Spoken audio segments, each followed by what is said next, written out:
Olá, amoras e amores, tudo bem com vocês? Eu sou a professora Kessia Montezuma, sou professora de conhecimentos pedagógicos e de legislação educacional para os concursos nas carreiras educacionais. E você é muito bem-vindo aqui ao meu canal no YouTube. Esse canal que é totalmente voltado para sua aprovação. E hoje nós teremos uma aula muito especial. Vamos tratar de temas de conhecimentos pedagógicos, resolvendo questões só de 2025. São questões que ainda estão quentinhas, saídas do forno, que acabaram de ser cobradas em concursos da área de educação. Veja bem, nós estamos em fevereiro, na metade do mês, né? E já temos aí uma quantidade enorme de questões, de concursos que já foram realizados e o mais importante, o seu concurso que ainda não chegou, você vai responder questões aqui comigo para estar preparado para gabaritar quando chegar a sua vez. Sabe por quê? Porque hoje, a partir deste pontapé inicial, esse ano vai ser o ano que o seu nome vai estar publicado no Diário Oficial. Então, não perde essa oportunidade, já pega aí o seu material que nós disponibilizamos com antecedência no nosso grupo do WhatsApp. Ah, Kessia, eu não faço parte do grupo do WhatsApp e nem do grupo do Telegram. Então, o link vai ficar aqui na descrição do vídeo para você poder ter acesso tanto ao grupo do WhatsApp quanto ao grupo do Telegram, tá bom? Mas eu não tenho material, não tem problema. Tá disponível também aqui na descrição do vídeo, tá? Já pega o seu material, já vamos juntos respondendo questões de temas que sempre estão presentes nos editais das carreiras educacionais. Então a hora é agora, tá bom? Então já, pega aí, acompanha comigo. O material tá aí pra você na tela, só questões de 2025. Vamos lá, vamos começando a primeira questão, que traz o seguinte aqui pra gente: a interdisciplinaridade e a transdisciplinaridade, que são abordagens curriculares, são compreendidas como novas formas de organização curricular, em que o conteúdo escolar se apresenta fragmentado. Olha aí, gente, aqui nós já vamos logo respondendo, colocando que essa questão está errada e pelo um simples motivo, uma única palavra: os conteúdos ou o conteúdo escolar se apresenta fragmentado de forma alguma.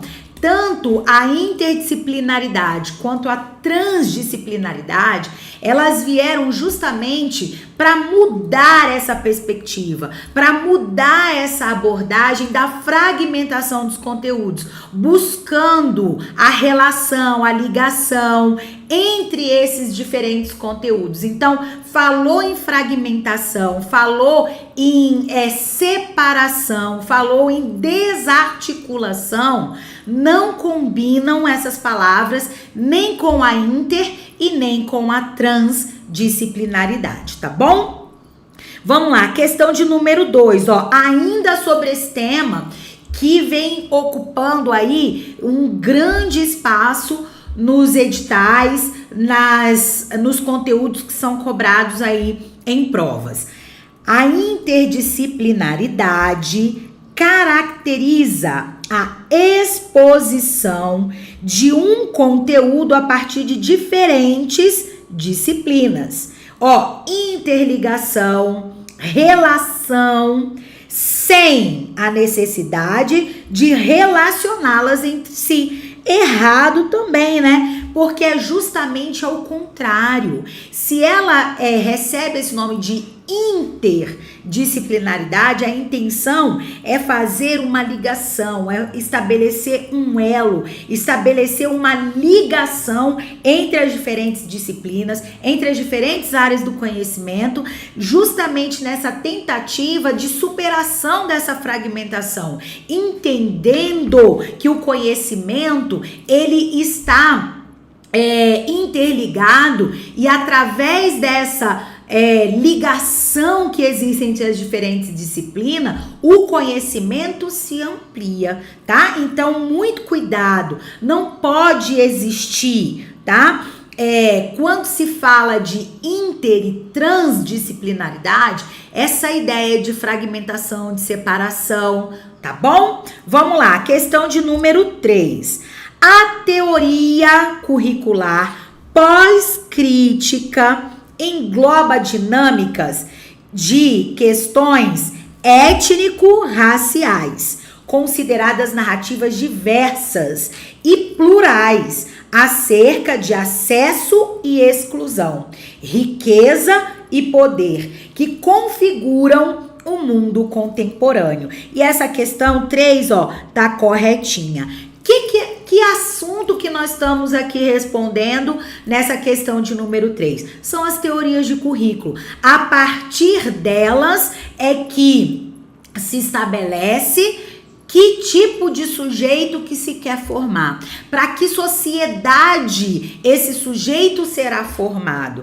Então, escolhe-se entre as 3 principais teorias de currículo, que são as tradicionais, as críticas e as pós-críticas, e a partir dessa definição é que a formação do sujeito vai ser buscada, certo? Então, nós temos essas 3. Quando a gente fala de um currículo que é estruturado a partir dessa teoria pós-crítica, é que essas questões vão ser consideradas. Por exemplo, ao que a enunciado da questão mencionou, as questões étnico-raciais, o acesso e a exclusão, a riqueza, o poder, e existem outras palavras que caracterizam um currículo que busca, ser desenvolvido, construído a partir dessa teoria. Quais são? Identidade, diferença, subjetividade, representação cultural, a própria cultura, gênero, raça, sexualidade, multiculturalismo. Então, quando a gente fala de um currículo que é baseado na teoria pós-crítica, todas essas questões são consideradas, tá bom? Então, por isso que a nossa questão de número 3 tá certinha. Vamos lá, questão de número 4, olha.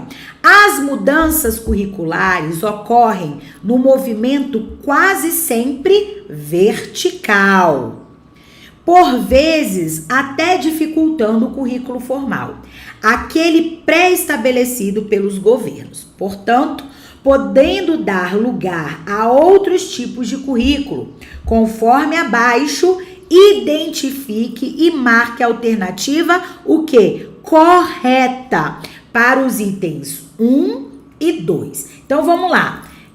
Letra A. Item 1. Currículo em ação ou ativo, aquele que não é dito, embora seja carregado de sentido. Esse item 1 da alternativa da letra A, nós já vamos colocar que está errado, tá bom? E por que ele está errado?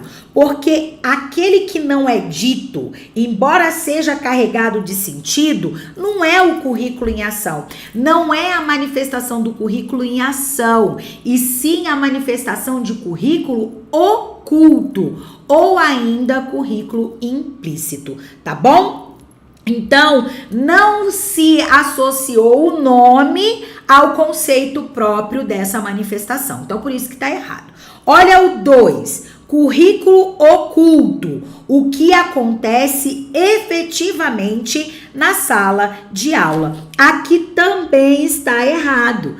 Por quê, gente? Porque O currículo que efetivamente acontece em sala de aula é o chamado currículo real, currículo em ação, ou ainda essa nomenclatura de currículo que ativo. Então, o que a letra A trouxe pra gente? A inversão dos conceitos. O que era oculto foi colocado como sendo em ação, e o que é em ação foi colocado como currículo oculto. Então, houve uma inversão dos conceitos. Então, por isso, a letra A não pode ser o nosso gabarito, tá bom? Vamos lá, letra B. Currículo em ação. O que acontece teoricamente na sala de aula. Vamos lá, currículo em ação que acontece teoricamente na sala de aula. Teoricamente, não, assim, eu posso analisar, vamos ficar um pouquinho com calma aqui nesse teoricamente, tá? Mas é o que acontece na prática, não é teórico, né? É aquilo que acontece de fato na prática. Então, eu não vou considerar que isso aqui, ó, esse teoricamente aqui, ó, deixou deixou essa questão, essa definição errada. Se é o que acontece de fato em sala de aula, não é teoricamente, né? 2, currículo oculto ou ativo. Aquele que é dito, mas que não tenha tanto sentido. Ó, aqui tem duas coisas erradas aqui, tá? E a gente já pode colocar aqui que tá errado. Primeira coisa, o currículo oculto, ele não é ou ativo. Ele não é uma coisa ou outra, tá?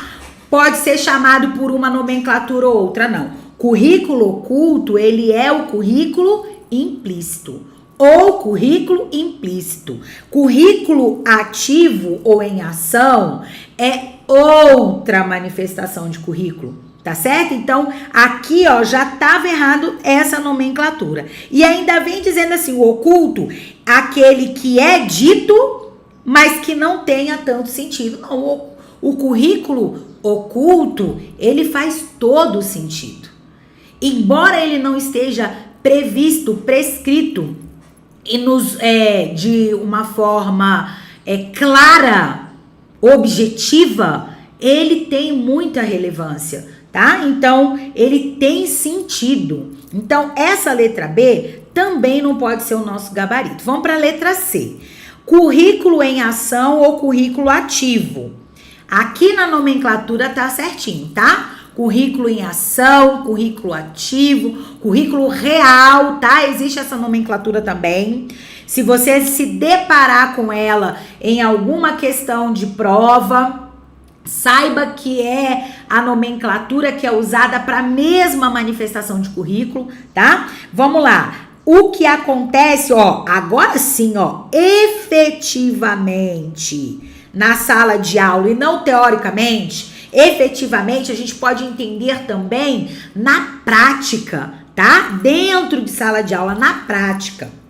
Currículo oculto, aquele que não é dito, embora seja carregado de sentido. Aqui, ó, também tá correto, aqui tá correto. Então, vocês viram aqui que na letra C trouxe tanto a nomenclatura das manifestações de currículo aqui, certinha, quanto a sua definição, tá? Tanto para o item 1 quanto para o item 2. Então, tudo certinho. Nomenclatura e também aqui, no caso, a definição dessa manifestação só pode ser o nosso gabarito que tá na letra C. Certinho? Bora pra frente. Questão de número 5, olha.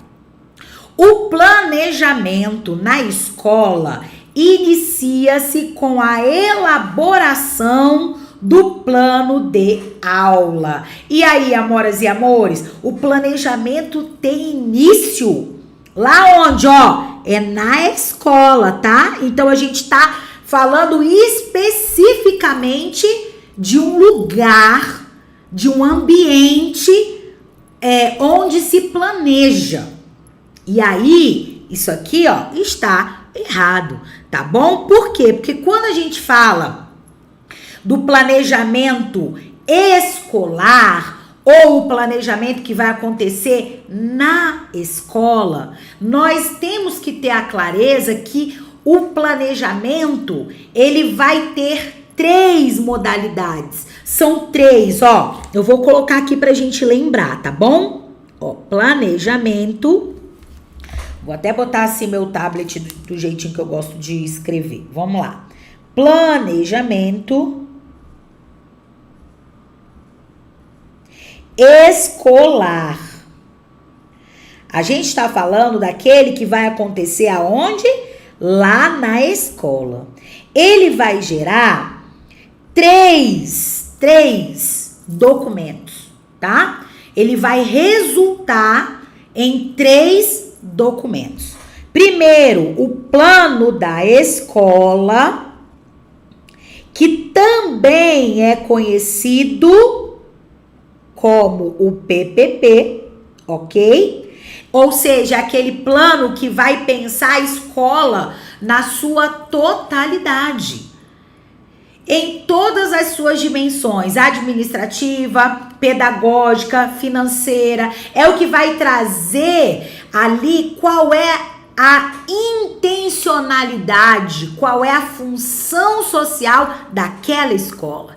Que sujeito que se pretende preparar, formar, forjar para uma determinada sociedade, que vai considerar as características próprias daquela comunidade escolar. Então, percebe que ele é bem amplo? Então, o planejamento na escola, primeiro, ele precisa ser pensado nessa dimensão. Ou seja, pensando a escola na sua o quê? Totalidade. Então, ele é abrangente. Certinho? Depois disso, o planejamento escolar vai gerar o plano de ensino, que também é chamado de plano de curso e plano de unidades didáticas. Quem trouxe pra gente essas definições foi o professor José Carlos Libânio, quando fala ali, né, que ele trata especificamente do planejamento escolar. Então, esse plano de ensino agora, ele é mais específico, tá? Ele vem hierarquicamente agora, lógico, né? Na sequência que vai acontecer assim, ó, nesse sentido aqui, ó, tá? Porque o planejamento, ele é algo racional, sistematizado, organizado, coordenado. Então, depois que se pensa a escola como um todo, o plano de ensino, o plano de curso, o plano de unidade didática, ele vai vir especificamente pensar uma dimensão da escola, que é a pedagógica, que é a que é responsável pela função social da escola, que é a transmissão do saber sistematizado.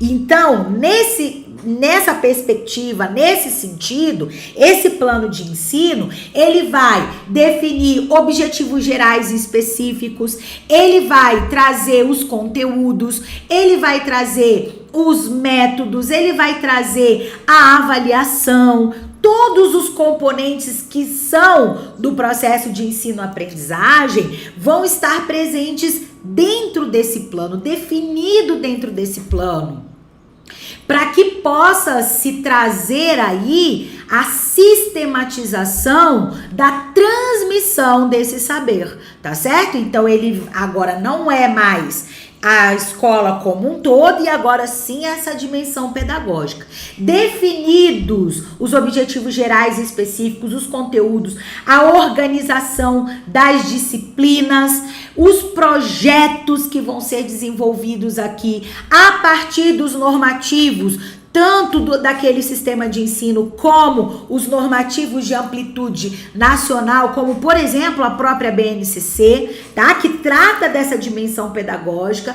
Aí sim, depois de tudo isso definido, depois de trazer essa especificação dentro da dimensão pedagógica, aí sim vai vir um plano de aula. Aqui, ó, é onde vai ocorrer a relação professor-aluno. Aqui nesse plano de aula é que vão ser definidos de fato o que vai ser transmitido dentro da sala de aula. A partir do que ficou definido nos outros dois planos. Entende, amoras e amores? Então, o planejamento da escola não pode começar pelo plano de aula, por esse documento importante elaborado pelo professor, para uma aula ou um conjunto de aulas que a gente denomina, né, e conhece. Quando eu falo a gente não, né, mas que é conceituado como sequência didática, entendeu? Então não pode começar por ele não. Então vai seguir essa hierarquização no sentido da sequência lógica, organizada, estruturada, e dentro desse planejamento, o plano de aula ele vai ser o último a ser elaborado, tá? Porque ele necessita, dentro da sua estrutura, que os dois outros planos já tenham sido elaborados, tá bom? Certinho? E aí, ó, eu quero te convidar para você aprofundar o seu conhecimento a respeito desse assunto e de muitos outros assuntos que são abordados na minha plataforma de estudos, a Pedagogia Total. Coloquei aqui para vocês, ó, tá vendo? Você pode mirar aí a câmera do seu celular para esse QR Code para poder adquirir o seu acesso a todos esses conteúdos, inclusive esse que a gente começou a tratar, que é o planejamento. Todas as dimensões, os níveis, as modalidades, como eles se aplicam dentro da estrutura escolar. Tem o planejamento, tem também currículo, as teorias de currículo, as manifestações de currículo, esses principais temas, pessoal, que são cobrados nos editais das carreiras educacionais de conhecimentos pedagógicos, estão disponíveis lá na plataforma. E além desses, ainda temos as legislações, como a Constituição, a LDB, BNCC, Plano Nacional de Educação, atual, em vigência até 2025, diretrizes curriculares, Fundeb e muito mais. Então, muitos assuntos. E o que mais é importante, com muitas questões de diferentes bancas, diferentes formatos, para você consolidar o seu conhecimento resolvendo questões. São mais de 1.300 questões resolvidas e comentadas. Então, ó, você não pode perder essa oportunidade, tá bom? Inclusive, ó, aqui tá 1.000, eu já vou botar aqui, ó, 1.300, mais de 1.300 questões resolvidas e comentadas. E o que é mais bacana, essa plataforma, ela tem 2 módulos, tá? Eu sempre falo, mas é importante falar, que são 2 módulos extras, que são simulados por bancas, de bancas específicas, CESP, agora deu um branco, mas as bancas, tá? As bancas que costumam fazer aí os concursos para as carreiras educacionais, tá bom? E também tem o módulo de simulados por temas específicos, só temas de conhecimentos pedagógicos, tendências pedagógicas. Então vai ter aí esses 2 módulos extras. Então, para você adquirir o seu acesso, gente, é muito fácil. Você vai mirar a câmera do seu celular para esse QR Code, ou você vai clicar no link da descrição do vídeo ou ainda no comentário que tá aí fixado para você, tá bom? E aí você adquire o seu acesso. A plataforma, ela já tem um valor muito acessível pelo que ela oferta, R$ 97. Só que eu tenho uma promoção especial para você que ainda não adquiriu o seu acesso, tá? Nós estamos com um cupom de 10% de desconto. Então, ela vai passar de R$ 97 para R$ 87,30. É um único pagamento, gente. Uma única vez você faz esse pagamento e você vai ter acesso por 2 anos.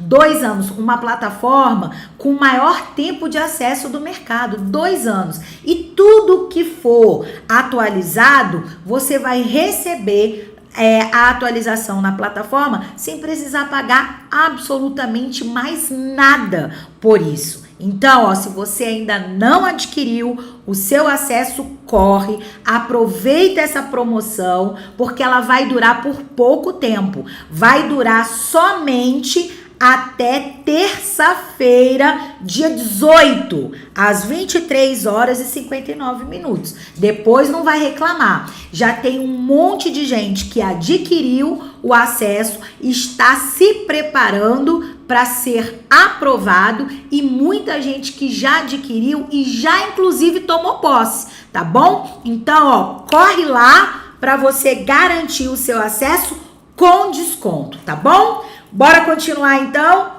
dando seguimento. Antes eu vou fazer só uma pausinha, vou beber uma aguinha, você pode fazer o mesmo aí também, tá bom?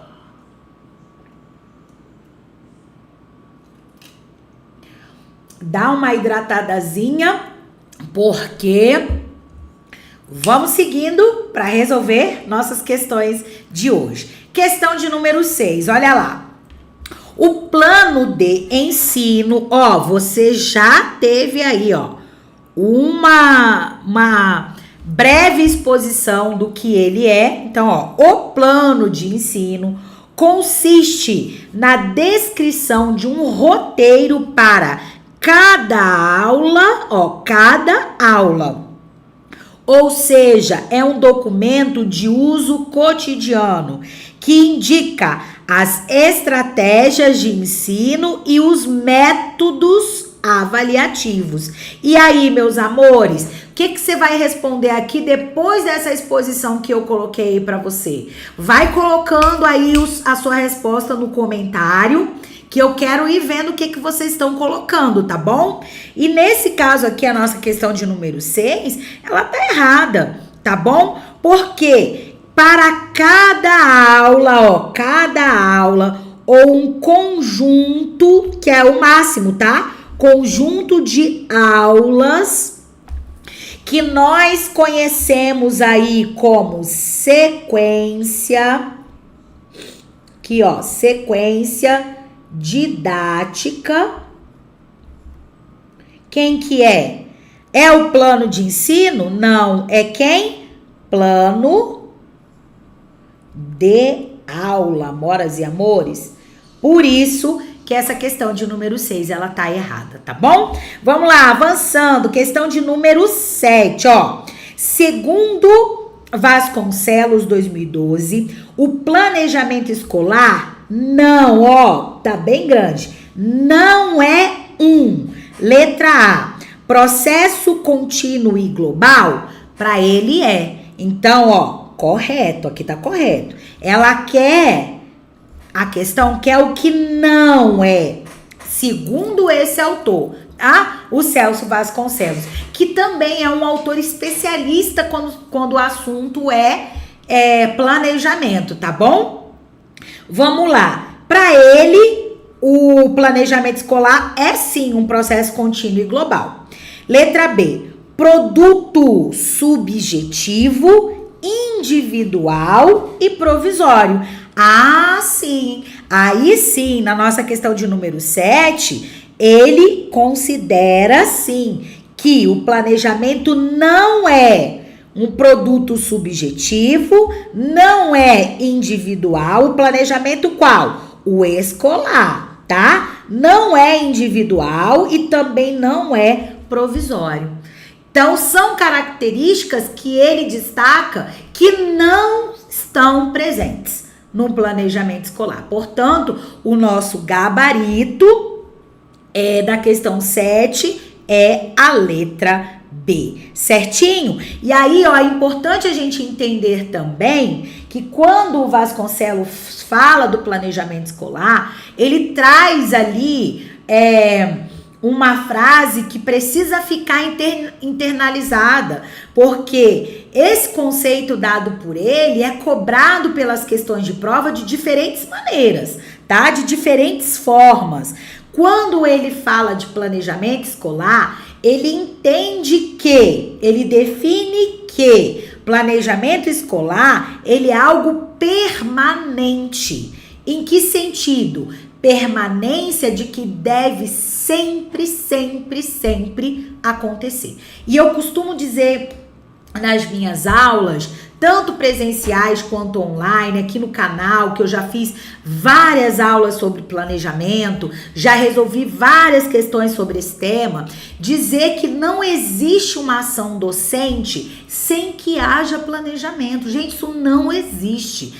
Na escola, dentro do ambiente escolar, não existe deixa a vida me levar. Não existe essa máxima do Zeca Pagodinho, não. Deixa a vida me levar. Vida leva eu. E vamos fazendo as coisas conforme dá aí e as circunstâncias aparecem. Isso não existe, tá bom? Em educação, em escola, exige-se planejamento, tá? Então, por isso que quando ele afirma que o planejamento escolar é algo permanente, é nesse sentido, de que ele não pode deixar de acontecer. E quando ele fala do plano, que é um produto do planejamento, ele traz aí, ele diz que enquanto produto, ele é provisório. Por quê? Porque ele precisa ser alterado, ele tem essa característica do dinamismo que precisa ser alterado. O mesmo plano, ele não pode ser reproduzido durante anos e anos e anos e em diferentes momentos. Por quê? Porque a escola é dinâmica, a sociedade é dinâmica e esses planos eles devem refletir esse movimento que a escola efetivamente tem, tá certo? Então, enquanto registro, né? Enquanto escola, que eu quero dizer, dentro desse ambiente escolar, o planejamento ele vai sempre estar presente. E enquanto produto, o plano vai ser provisório, porque ele tem essa característica de ser dinâmico. Certinho, meus amores e minhas amoras? Então, bora pra frente, ó. Questão de número 8. Para construir o PPP, que você sabe que é projeto político pedagógico, a direção da escola deve nomear uma comissão de professores comprometidos com a gestão. E aí, né, obviamente, nós vamos marcar que essa questão de número 8 tá errada, tá? O PPP é o plano da escola. É aquele documento que a gente mencionou, que é geral, que é amplo, que vai trazer a identidade da escola, daquela comunidade escolar, tá certinho? Então, para a elaboração desse documento, todos os segmentos da escola devem estar representados, devem participar ativamente e não só uma comissão de professores. E o comprometimento da comunidade escolar não deve ser com a gestão e deve ser sim com o ensino que vai ser ministrado, com aquilo que vai ser a proposta de formação.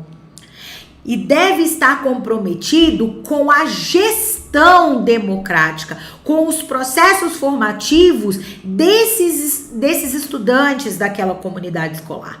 Então, não é comprometimento com gestão, e sim com o ensino que vai ser ministrado dentro daquela instituição, tá bom? Então, por isso que tá errado. Vamos lá, questão de número 9, ó.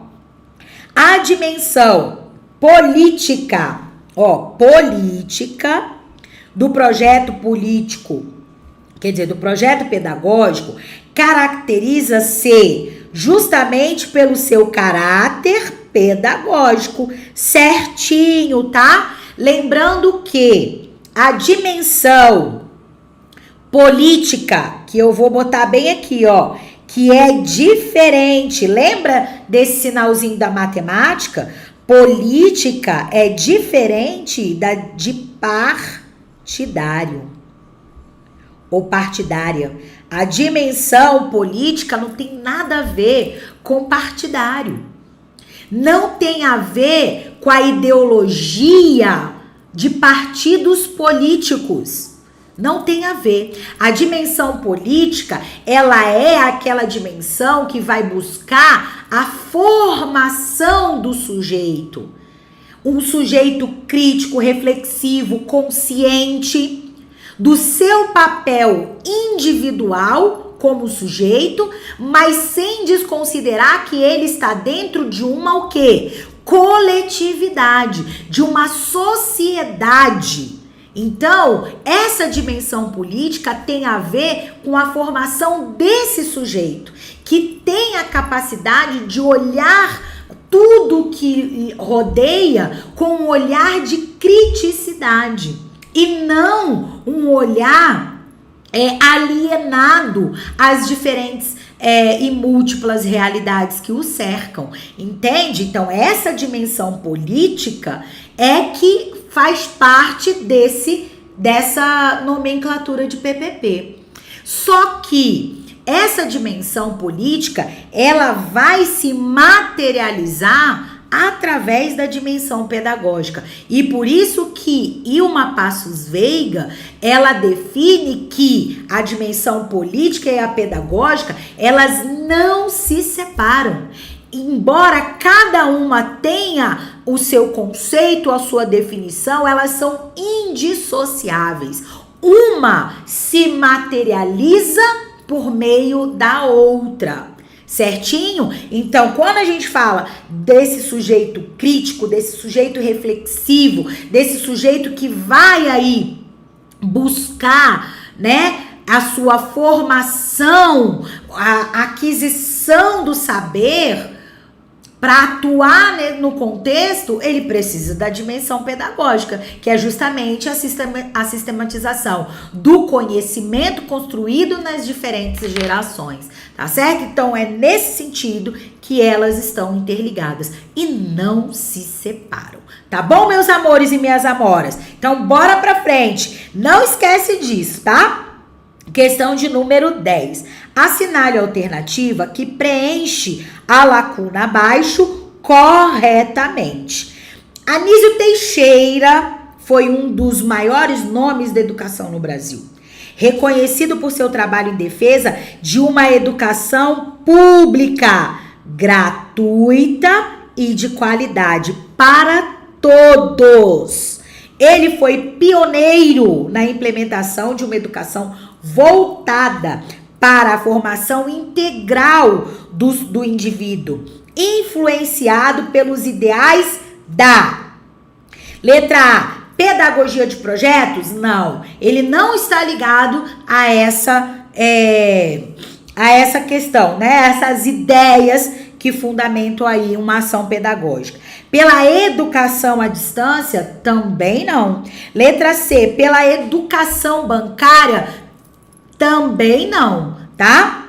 E as ideias da escola nova, aí sim.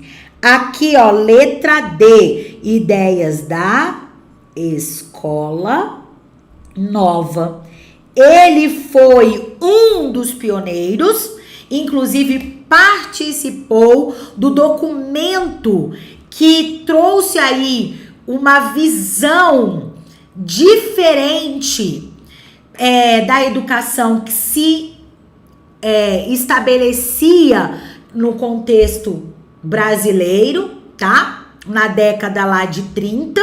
Então, ele veio com essas ideias, juntamente com outros nomes, mas ele ali encabeçou e fez parte desse movimento, no Manifesto dos Pioneiros, responsáveis aí por difundir os ideais, as ideias da chamada Escola Nova. Ele estava muito presente no movimento Escola Novista, tá? Então, falou em Anísio Teixeira, você vai relacioná-lo sempre com as ideias da Escola Nova.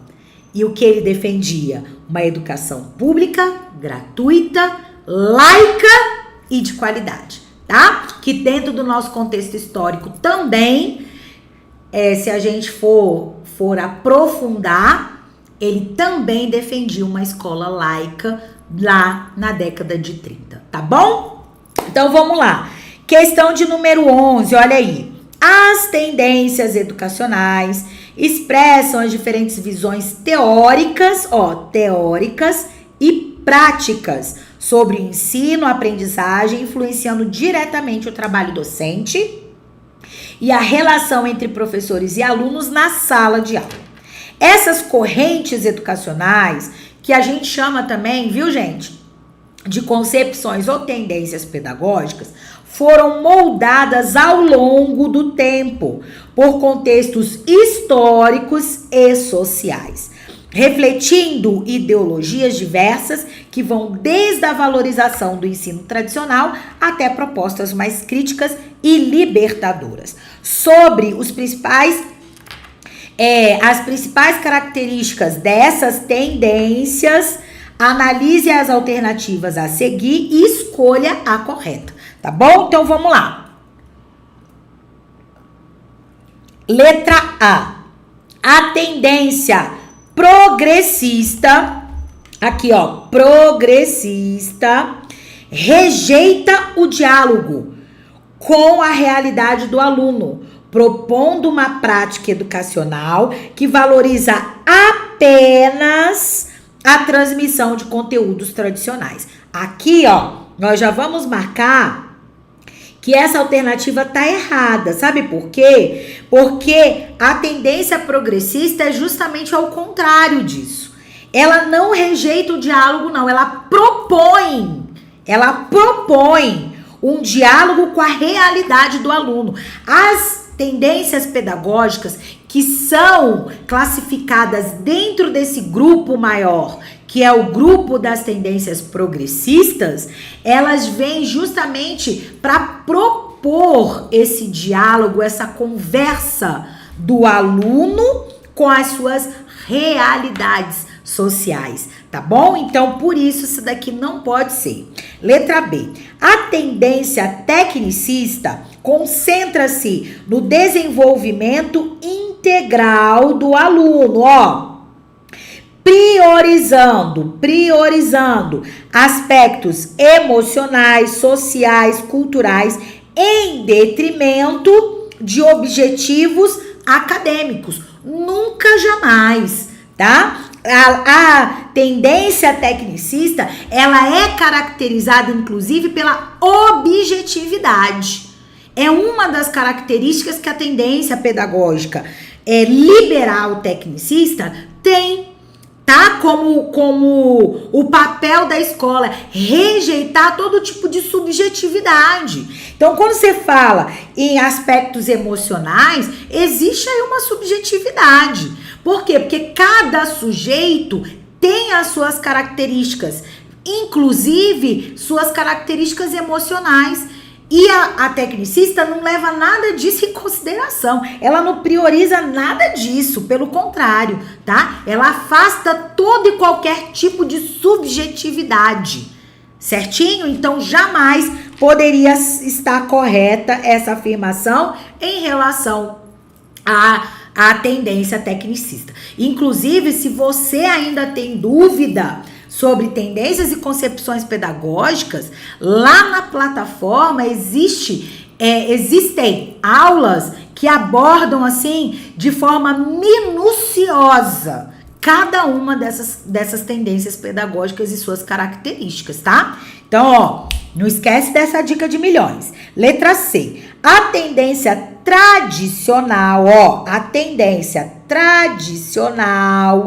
destaca o papel central do professor como transmissor de conhecimento, utilizando a memorização, que é um dos pressupostos da aprendizagem, como estratégia predominante no processo de ensino. Tudo correto aqui, ó, certinho. Então, se tá correto tudo, a questão de número 11, o nosso gabarito, é a letra C, tá bom? A questão de número 11, nosso gabarito é a letra C. E aí, ó, quando a gente fala de tendências pedagógicas, o que você precisa saber? Você precisa saber que elas estão classificadas segundo o autor José Carlos Libânio, porque também existe a visão de dois outros autores que são muito cobrados em prova, que é o Demerval Saviani e o Lucchesi, que elas estão classificadas, segundo o Libânio, em dois grandes grupos, liberais e progressistas. Dentro de cada um desses grupos estão as tendências pedagógicas. Além de estarem classificadas dentro desse grupo por possuírem características em comum, cada uma delas traz a sua própria característica, suas próprias características, que trazem aí as suas especificidades, quanto ao papel da escola, os pressupostos da aprendizagem, os conteúdos, a relação professor-aluno, os principais autores, são vários aspectos que você precisa dominar de cada uma dessas tendências, porque eles são cobrados em prova e você precisa dominar tudo sobre essas tendências pedagógicas. Ah, Kessia, mas eu acho esse assunto tão difícil. É difícil porque você ainda não se aprofundou em estudar esse conhecimento. E quer se aprofundar, é só acessar aí a plataforma, tá bom? Porque lá eu aprofundo e aprofundo na mais profunda das profundezas. Brincadeira, tá, gente? Mas a gente traz aí uma abordagem muito detalhada sobre esse tema que é tão importante, tá bom? Vamos lá, ó. Questão só de 2025. Na sua prova vai ser cobrado tendências e concepções pedagógicas, tá bom? Questão de número 12, ó, número 12. Para Jean Piaget, ó, quando a gente fala de Jean Piaget, nós estamos falando do tema teorias da aprendizagem, tá? E nós temos aí um dos autores que certamente é cobrado quando o assunto são as teorias da aprendizagem, é o Jean Piaget, tá? Então, para ele, ó, o conhecimento pode ser concebido como algo inato, lembrando que inato é que nasce com o sujeito. Sabe por que essa daqui, ó, errado, não pode ser atribuída a Jean Piaget? Que aí, se você pegar já logo de cara que Jean Piaget é um autor que está relacionado com a teoria interacionista do desenvolvimento, você já não vai errar. Porque ele não, inato, são aqueles autores que consideram que o sujeito já nasce. Os autores que estão dentro da teoria inatista do conhecimento. Já nasce com aquilo, né? E, inclusive, a gente já usa expressões para tratar desses sujeitos ou desses autores que defendem o inatismo, como ele nasceu assim, vai crescer assim, vai morrer assim. Então, pau que nasce torto, morre torto. Então, são ditados populares que a gente usa para se referir a essa teoria. E Jean Piaget não pertence. Aí, você lembrar que Jean Piaget é um autor que é classificado dentro da teoria do interacionista, você já não erraria, não marcaria de jeito nenhum a alternativa da letra A. Letra B. Pode ser concebido o conhecimento, segundo Jean Piaget, pode ser concebido como resultado de simples registro de percepções? De jeito nenhum. Letra C. Pode ser concebido como resultado de simples registro de informações, de percepções? Também não. Só restou o que? A letra D.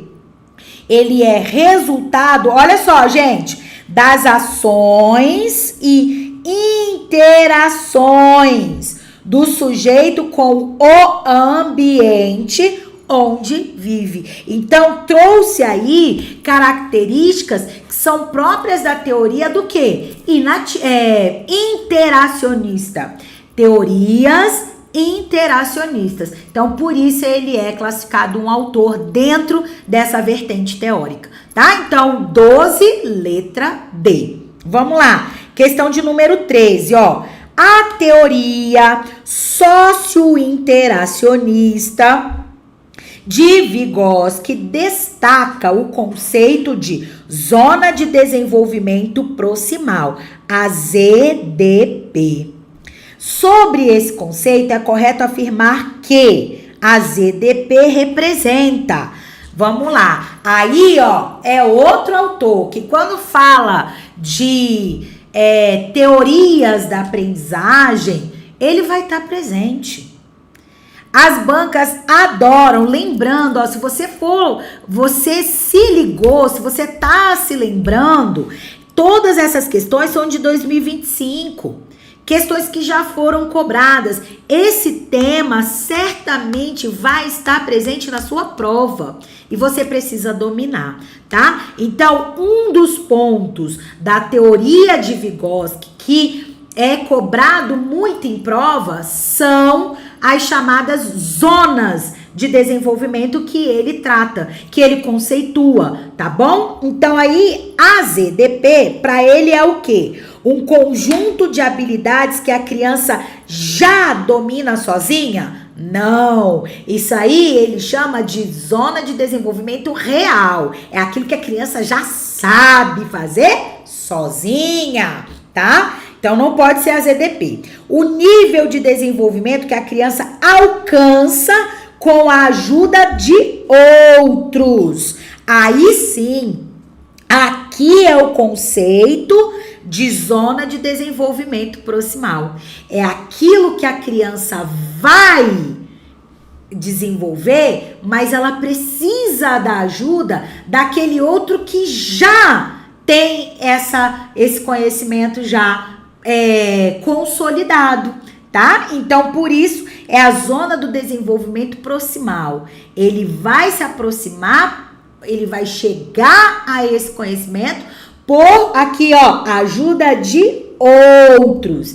Que aí pode ser tanto um par, ou seja, uma criança que já tenha desenvolvido esse conhecimento, ou a ajuda de um adulto. Tá bom? Então, por isso que é importante a gente conhecer e tá relacionado, né?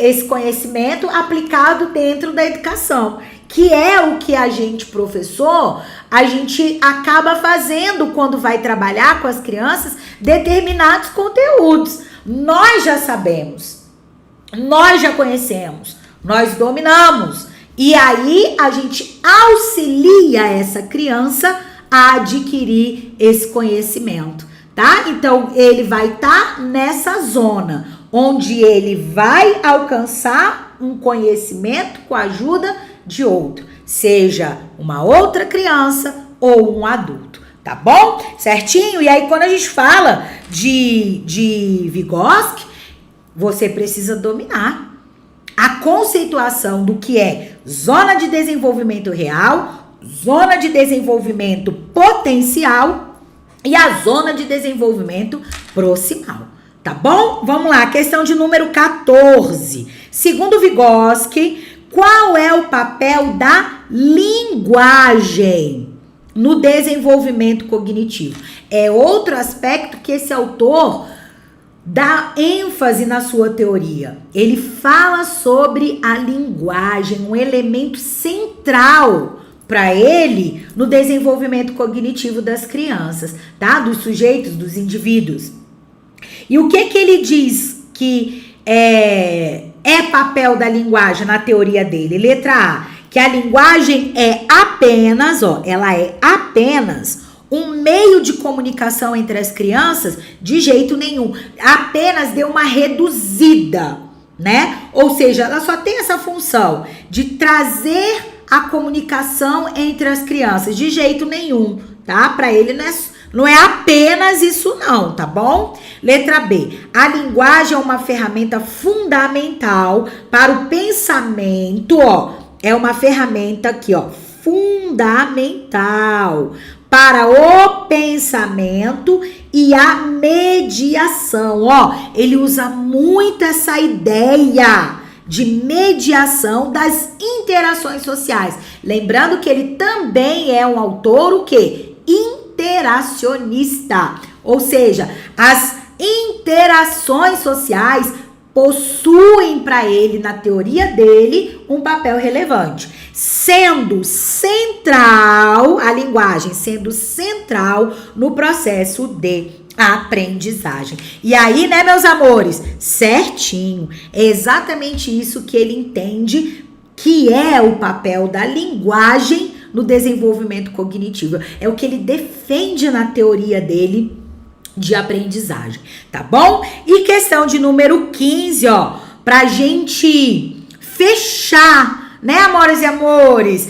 o nosso simulado de hoje, as nossas questões de hoje sobre conhecimentos pedagógicos, só questões de 2025. Olha só, de acordo com a teoria de Jean Piaget, ó, o desenvolvimento humano divide-se nos seguintes períodos, ou ainda, pessoal, estágios, tá bom? Vocês vão ver que existem estudiosos que mencionam como períodos ou estágios. Ele primeiro vai denominar o período de sensório motor e vai dizer que ele vai de 0 a 2 anos. Depois ele vai dizer que existe o pré-operatório, que é de 2 a 7 anos. O terceiro estágio ou período de operações concretas, que vai de 7 a 11 ou 12 anos, tá? Existem autores aí que defendem essa pequena variação, tá? 11 ou 12, dependendo das características do próprio sujeito. E existe ainda das operações aqui, ó, operações concretas ou operatório concreto, tá? Nomenclaturas que definem o mesmo período ou estágios. E operações formais a partir de 11 ou 12 anos, dependendo das características de cada um dos indivíduos, tá? E aí, antes de eu colocar aqui a resposta, essa questão tá cobrando que você deve saber que ele traçou no desenvolvimento das crianças, dos sujeitos, no caso das crianças especificamente, esses estágios ou períodos. E aí você não tem apenas que saber que são 4 estágios, tá? O nome de cada um desses estágios e a faixa etária. Esse é o primeiro passo. Você sabendo isso, você já responderia que essa questão aqui ela tá correta, porque trouxe os 4 estágios ou períodos defendidos, nomeados na teoria de Jean Piaget, tá bom? O nome e a faixa etária correspondente a cada um desses estágios, tá certinho? Isso é o primeiro passo. O segundo passo, que aí é o aprofundamento sobre esse conhecimento, é a característica que a criança vai apresentar dentro de cada um desses estágios.